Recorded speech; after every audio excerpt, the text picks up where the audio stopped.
buti na lang pala, nakauwi ako muna. Lumalabas na yung mist sa bibig mo. Ayan o. So, naiwan ko pa yung passport ko guys sa Skechers.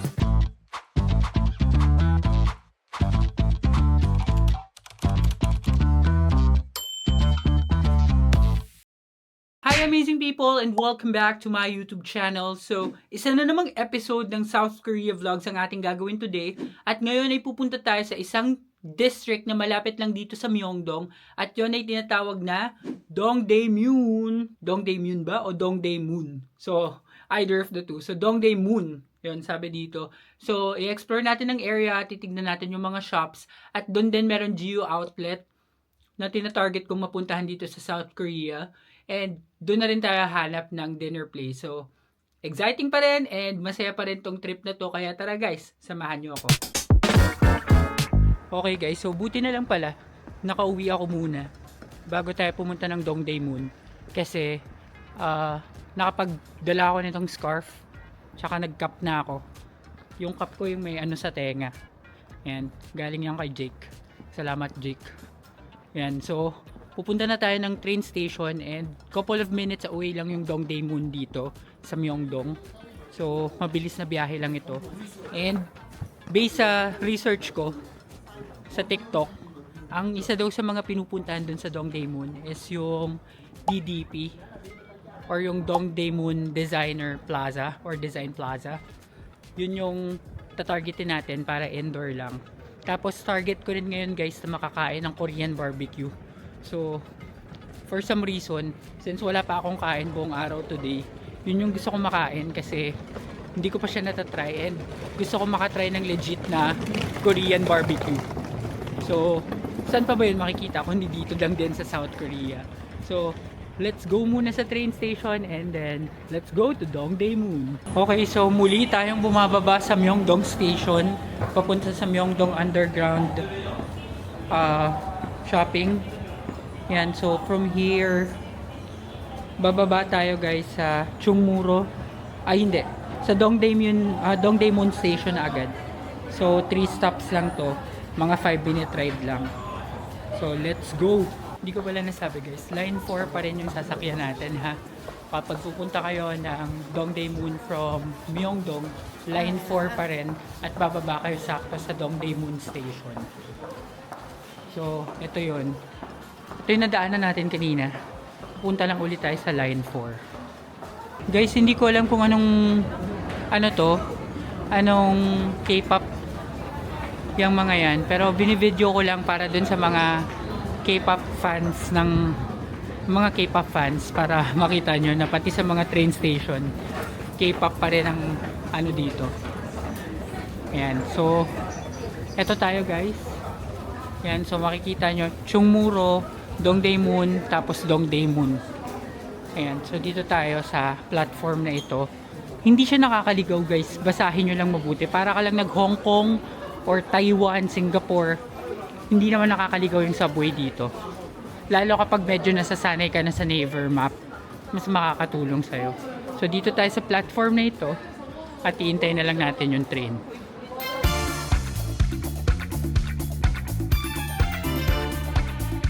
Okay guys, ito na yung train. Buti nakapag picture ako dito sa station habang walang tao.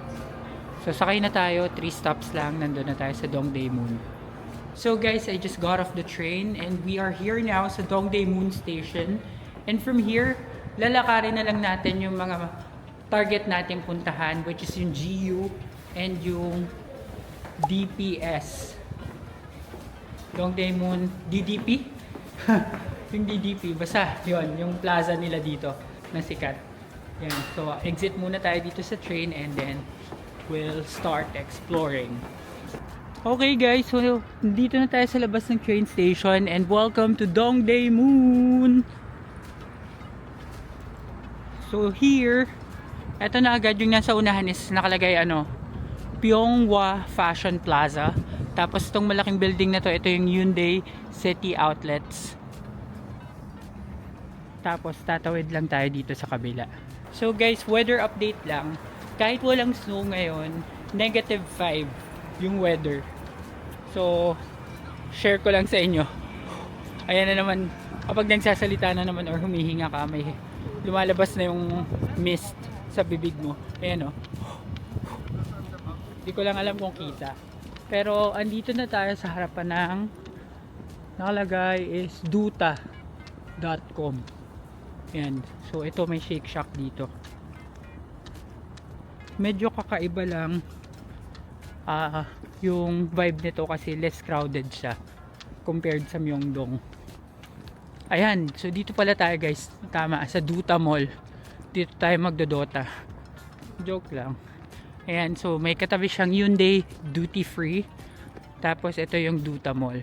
So dito tayo papasok as this is where I found na may GU. Pero mukhang sarado. Sarado siya guys. Sarado. Yan, sarado siya. Sabi dito, bukas siya eh. Bukas siya ng 27 eh. Ayun o, 27 ngayon guys eh. Pero ba't walang entrance? Hindi makapasok. So dito na lang tayo pumasok guys sa Hyundai Duty Free. Kasi ito yung bukas.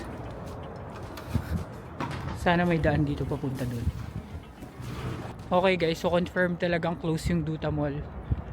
So nandun pa naman yung GU. Sayang naman. Pero kung may chance pa pagbalik natin next week dito sa Seoul, pupuntahan ulit natin siya. Kasi gusto ko talaga mabili yung sandong na wala ako sa Bali. So ngayon guys, tatawid na tayo. At sa pagtawid dito guys, konting lakad lang. Dito naman yung DDP Fashion Mall. So yun yung nakita ko sa TikTok. So pupuntahan din natin yun. At tatawid na tayo dito sa pedestrian. Yung mga tawiran nila guys, may mga nagbe-blink na na green kapag pwedeng tumawid, tapos mag-stop siya ng red kapag stop na. So malaking tulong din yan kapag halimbawa hindi ka nakatingin sa harap. Yan, mapapansin mo. So ito na agad guys yung Ulim Square. Ayan yung mga yan. Parang to parang yun sa Hong Kong, Victoria Harbor. Parang may ganito din dun. So dito tayo papuntang DDP Market. Yan, makikita nyo may mga nagpipicture dito sa ano ba yan? Angry Birds. And so dito tayo papasok sa A3 Cafe de Fersonia, papunta ng DDP. Okay guys, so palabas na tayo nung Cafe de Personia. A4 naman tong labasan. At ito yung DDP guys. So may malaking park dito sa labas bago ka makapunta dun sa DDP. Ayan, so malaki tong building ng DDP. Sana lang, I'm really hoping na open siya. Ang ganda din dito sa park na to. Kita nyo may snow pa rin. And ang lamig. Buti na lang 3 tong suot ko para sure. Yan, so lakad lang tayo hanggang marating natin yung DDP. So guys, nandito na ako sa may harap ng DDP Fashion Mall. Pero mukhang sarado na rin siya. Kasi mamaya na talaga yung parang nila, New Year's Eve nila. So baka kaya nagsarado ng maaga tong mga mall na ito. Pero kung sakaling sarado na siya guys, okay lang naman. Wala namang problema. At least napakita ko sa inyo kung saan kayo pupunta or saan yung madadaanan ninyo kapag papunta kayo dito sa DDP. So, uy, bukas pa. Nakapasok pa si kuya. So, tara guys, pasok pa rin tayo. Tignan natin kung pwede pa. Guys, sarado na rin yung DDP. Pasensya na kayo. Ayan. Ano na to guys, ghost town na tong Dongdaemun dahil sa Lunar New Year. Yan, sarado na rin pati tong night market nila. Okay. So wala tayong masyadong magagawa dito sa Dongdaemun guys. So ngayon, since wala tayong masyadong mapuntahan dito sa Dongdaemun, tatry na lang natin humanap ng restaurant para mag-dinner at we'll see kung ano pang pwedeng makita dito sa Dongdaemun na bukas during Lunar New Year. So stay tuned lang kayo.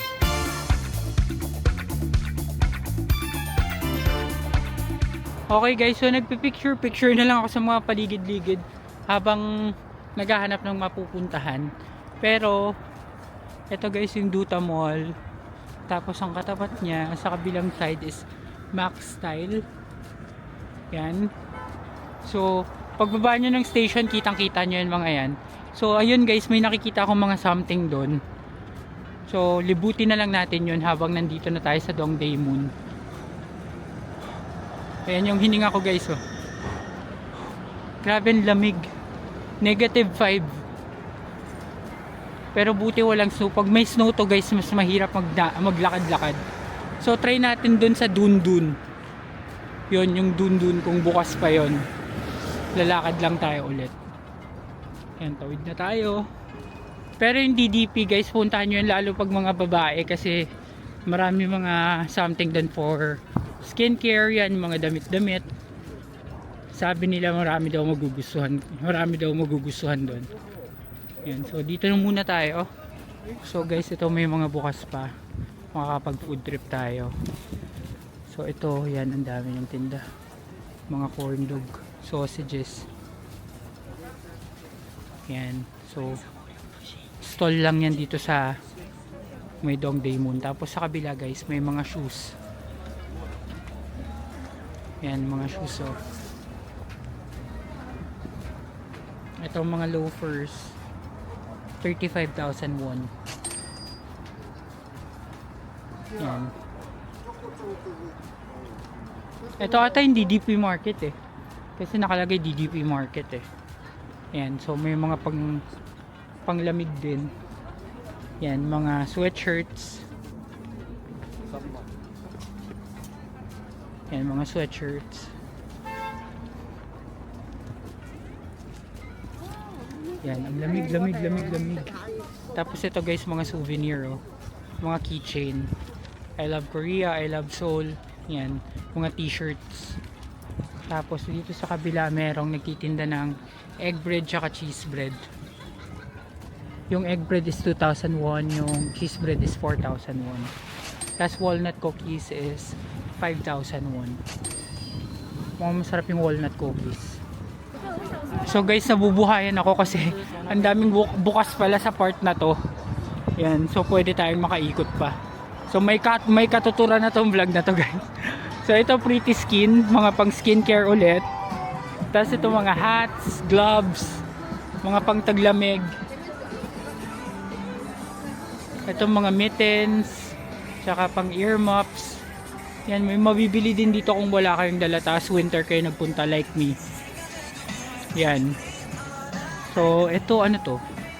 S'more marshmallow ice cream, 6,000 won. Ice cream talaga. Ito, tapat lang ako konti dito sa heater. Yan. Ito meron silang grilled cheese, 4,000 won guys.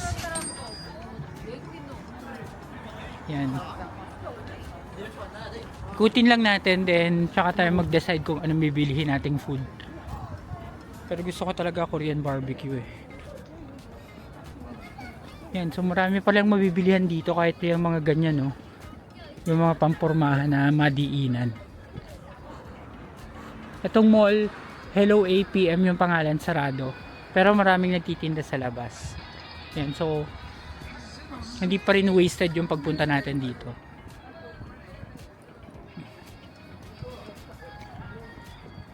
Ito tangerine guys, 5,000 won.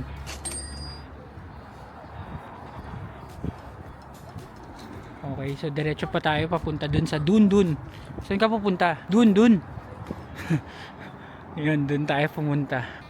Alright, so malapit na tayo sa Dundun. Yung palang sa pinaka ground ng Dundun, pagpasok mo, Uniqlo pala yun.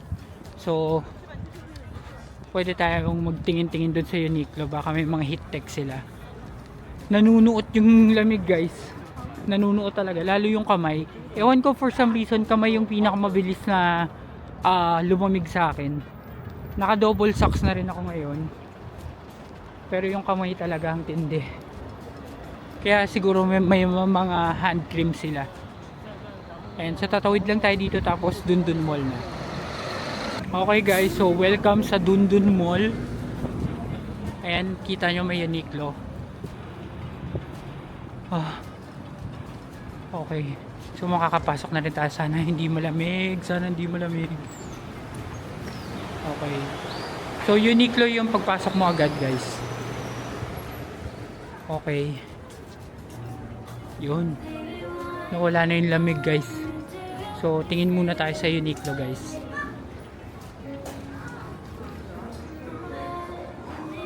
Ayan. So ito yung mga tinda sa Uniqlo. Tingin tayo ng puffer jacket para lang may idea tayo kung bibili ba tayo or hindi. Sandali lang guys. Kung hindi ka pa nakasubscribe sa AJTV Amazing Travels, pagkakataon mo na to para mag-subscribe sa channel na ito.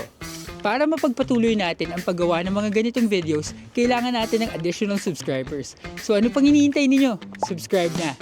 Now back to the video. So guys, yung heat tech nila dito is 16,900 won. Ayan yun, yung taas lang yan, pantaas lang. So guys, yung mga heat tech nila na pang leeg, 19,900 won. Ayan, or pwede rin ganito. Pero ito makapal-kapal siya. Pati gloves nila guys, 19,900 won. Yan. Guys, meron pa sila ditong cow shirt na Warhol, 12,900 won. So ito yung mga yan. Ito naman Coke. Coke is 39,900. So guys, itong ganitong shirt na heat tech na long sleeve is 12,900 won. Naka-sale siya. So bibili na ako nito para may pamalit akong heat tech. So guys, ito naman ang tawag niya dito is Puff Tech. So puffer jacket siya na magaan. 39,900 won yung price. So maganda din to kasi mong mahal. So guys, bibilihin ko na tong heat tech na to na puffer jacket na 39,900 won. Last stock na rin to. Kaya parang okay lang din naman kasi magaan lang. Iniisip ko kasi mabigat sa luggage pero magaan lang siya. So goods na to. And ito ang ating OOTD for today. Yan. Damang-dama ko yung lamig. Okay guys, so nakapagbayad na ako sa Uniqlo. Ang total na nabayaran ko is 49,800 won. And tax free na yon kasi kapag foreigner ka, pakita mo lang yung passport mo, i-exempt ka na nila sa tax agad. So, dalawang items, 49,800 won.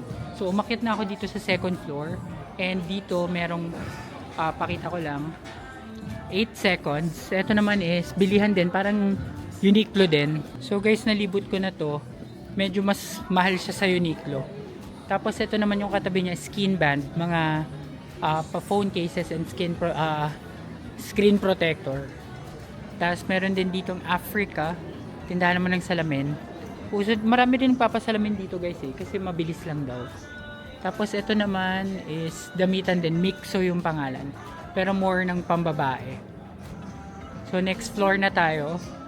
Tignan natin kung meron pa sa taas. So guys, dito naman sa third floor is Daiso. Yan, so Daiso naman dito. So let's see. Daiso mo. Ayan, tax free na naman pag tourist to. Spend a minimum of 15,000 won para mag tax free ka. Ayan, so pasok tayo. Baka may mabili tayong kung ano-ano dito.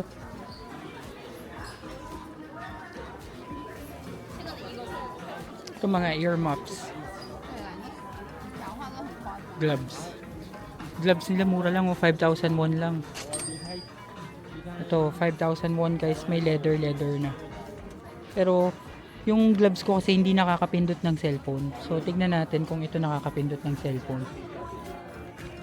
Ito guys, mas makapal. 5,000 won lang din, pero hindi nakakapindot ng cellphone. Pero pwede mo siyang lagyan, may zipper dito, pwede mong lagyan ng heat pack sa loob para mainitan yung kamay mo. Ito kasi, mga nakakapindot ng cellphone pero maninipis. So guys, may nakita ako ditong gloves pang gym para hindi magkakalyo. 5,000 won lang. Makapal naman siya. And feeling ko magagamit ko to, so kukuha ko nito. So guys, marami ding mask dito, face mask. So importante to guys, kung pupunta kayo dito, kailangan din may mask. So kukuha ko nitong blue na KF94 na mask, 1,000 won, para may mask tayo kapag sobrang lamig na, para hindi nakakanumb ng face.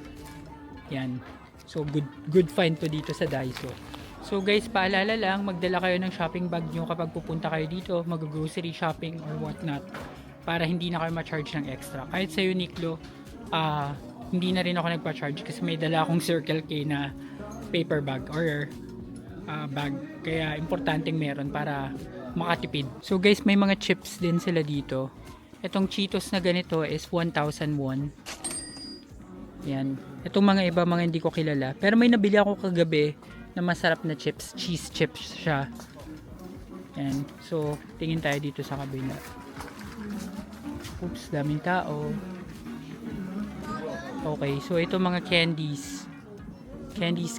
Mga galing lote. Yan.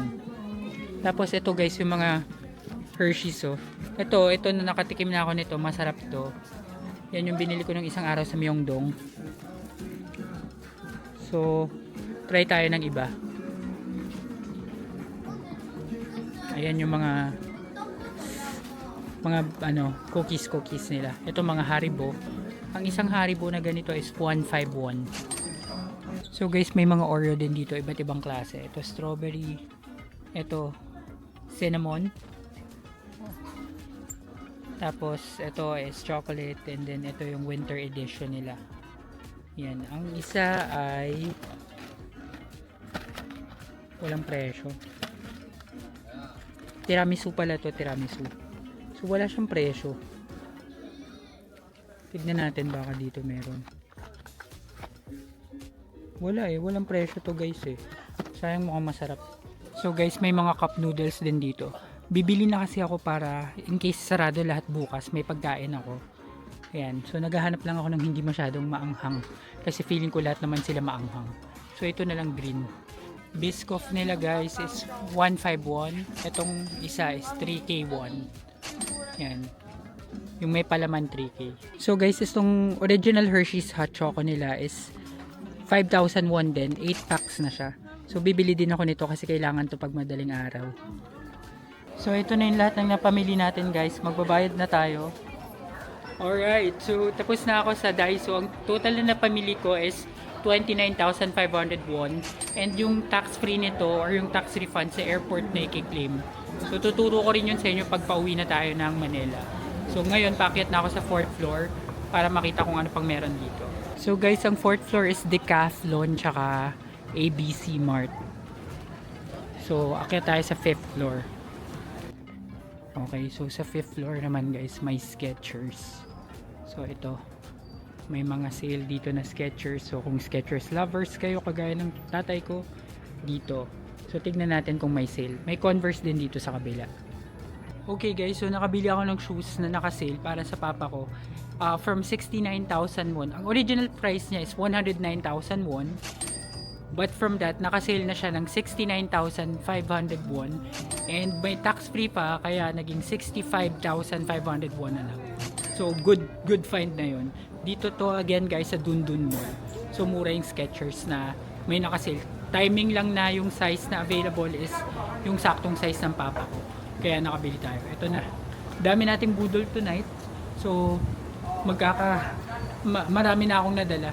Hindi ko pa naman nadala yung backpack ko. Kaya, itong paper bag naman sa Skechers is free. So, wala akong extra binayaran. So, naiwan ko pa yung passport ko guys sa Skechers. Buti na lang yung cashier nila, hinabol ako. So, inabot yung passport ko. Muntikan pa ako hindi makauwi ng Pilipinas. Thank you po at hinabol nyo ako. So, ngayon, pababa na tayo sa ground floor. Alis na tayo dito sa Dundun Mall. At titignan ko lang yung branch ng Onitsuka kung bukas yung dito. Kasi merong Onitsukang malapit dito. So, sana bukas para makabili din tayo para sa mama ko naman. Okay guys, so nandito na ako ulit sa labas. And suot ko yung gloves na nabili ko sa Daiso. And I must say na effective siya. Kasi makapal. Sana lang napipindot yung phone kasi hindi ko pa natatry na mag-phone ulit. So papunta tayo ngayon sa Onitsuka at titignan natin kung bukas pa siya. Okay guys, so unfortunately, sarado din yung Onitsuka. Nandun siya sa loob ng Duta Mall. And since sarado yung Duta Mall, hindi na natin siya mapupuntahan. So, our next stop is let's go back to Myeongdong at doon tayo hanap ng dinner place. Okay guys, so nandito na ako sa train and pagbaba nito, Myeongdong Station na. Same lang ng route nung papunta tayo dito. And sana pagdating natin Myeongdong, may bukas pang Korean barbecue or kahit anong pwede makain. Huwag naman sana convenience store para maiba lang. Let's go! Alright guys, so nandito na ako sa Myeongdong Station at hanap na tayo ng makakain. So time check, 9:30 na dito. So sana may mahanap pa tayo. Alright, welcome back sa Myeongdong. Marami pa rin tao guys, oh. Kung mapapansin nyo, marami pa rin mga nag-street food and such. Kapag wala na tayong choice, mag-street food na lang din tayo. Pero try muna natin humanap ng Korean barbecue. Ay, gusto ko talagang kumain ah. Wala pa tayong meal buong araw guys, yung palang strawberry smoothie na nilibre ni Lee. Pero yung food mismo wala pa. So nakita nyo na naman to, nalibot ko na kayo dito din sa previous vlog. So hahanap na lang ako ng makakainan. So guys, dito may nakita ko, Hong Bar yung pangalan. Ayan, 3rd floor. So dito yan guys, yung paligid niya, tapat ng ABC Mart na may Starbucks. Tapos itong everything. Ayan, so akyat tayo. Tingnan natin kung pwede pa kumain. So guys, kung kakain din kayo dito, 3rd floor siya, pero nasa likod yung elevator. So, ayan. Nasa gilid lang siya na street ng everything, tapos kaliwa lang kayo. So, ito na. Okay, tignan natin kung pwede pa. So, ito, Hong Bar. Pwede pa kaya? Okay guys, so nandito na ako sa loob. And, Angie naman to, so kukuha ka na lang ng kahit anong gusto mo. Ito yung mga meat, mga naka-roll yung meat. Tapos ito mga maanghang na something. May ulam din. Ito tteokbokki ba to? Ito spaghetti. Oh, may spaghetti oh.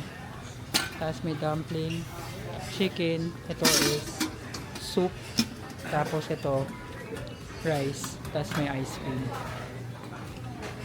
So, kuha muna tayo guys. Tapos taste test tayo. Okay guys, so ang daming meat. May meat pala ding ibibigay. Hindi ka lang kukuha. So, binigyan ako ng ganitong meat. Lalagay ko lang to dito. Bahala na. Yan. So, may beef, tapos may chicken ata to. Yan, chicken. Buti may chicken. Tapos, merong pork. Lagyan lang natin konting oil.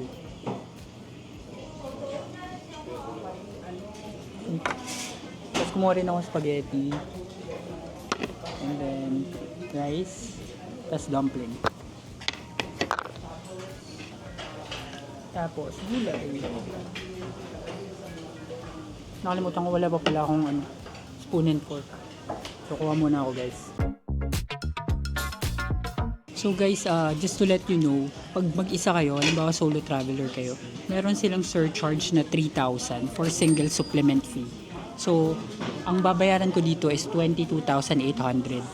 19,800 yung buffet, tapos 3,000 yung supplement fee ng mag-isa. So, tikman muna natin tong spaghetti na kinuha ko. Sorry. So sana maubos natin to kasi may 5,000 na fee kapag may natira. So, try natin tong spaghetti guys.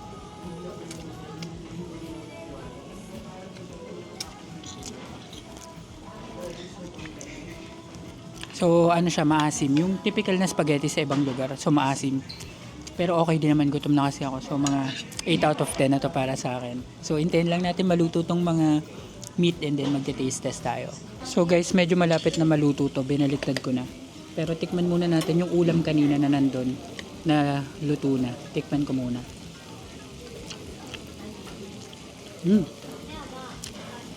Guys, masarap, hindi siya maanghang.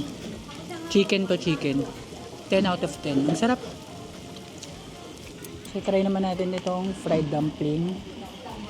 And so sausaw ko lang sa toyo.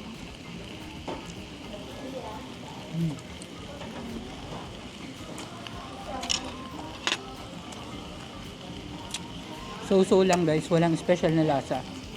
5 out of 10. Wala, ano siya? lasang prinitong dumpling lang. Tapos hindi malasa yung meat sa loob. Okay guys, so feeling ko luto na yung mga naka-roll na kinuha ko kanina. Ito. So try natin.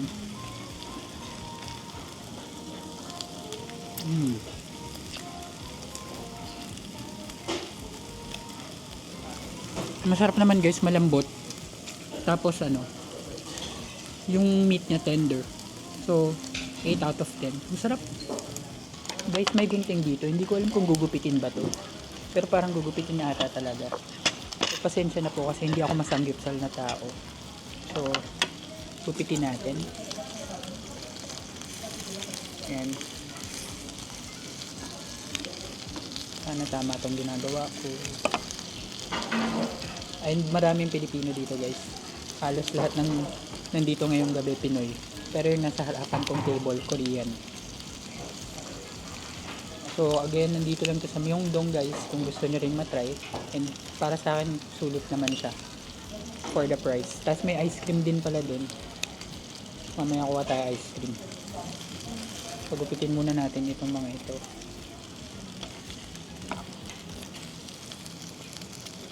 Yan. Okay. Gupit lang ng gupit. Tapos sunog na itong chicken.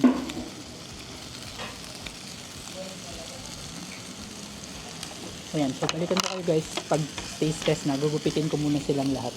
Okay guys, so taste test na tayo ng chicken. So lang natin ipan.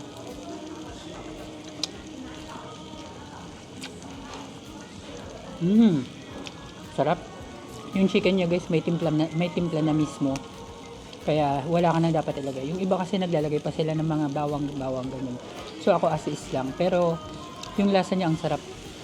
Gusto ko siya. So 10 out of 10 tong chicken guys. Ngayon naman try natin itong beef. Sa hula ko beef to eh. Kasi hinalo ko na silang lahat, so hindi ko na alam kung ano talaga sila. Okay, so try natin.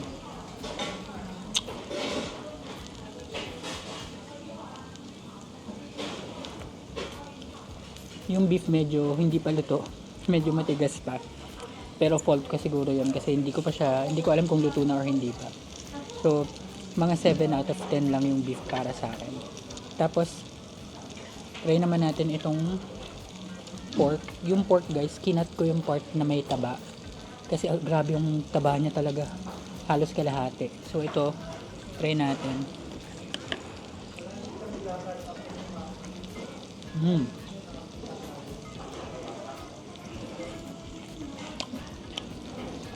Yung pork guys, masarap. 10 out of 10 din. Ang sarap ng timpla ng pork. Hindi masyadong matigas, hindi rin masyadong malambot. Saktong-sakto. Tapos, masarap siya pag sinasoso dito sa soy sauce nila. So, kain muna tayo guys. Guys, dessert time muna tayo. Meron silang ice cream, blueberry and vanilla. So, try ko muna tong vanilla.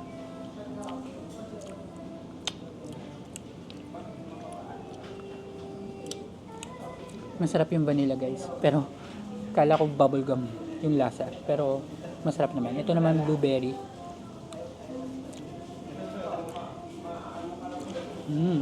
Mas masarap yung blueberry. 10 out of 10 yung blueberry. Sarap guys.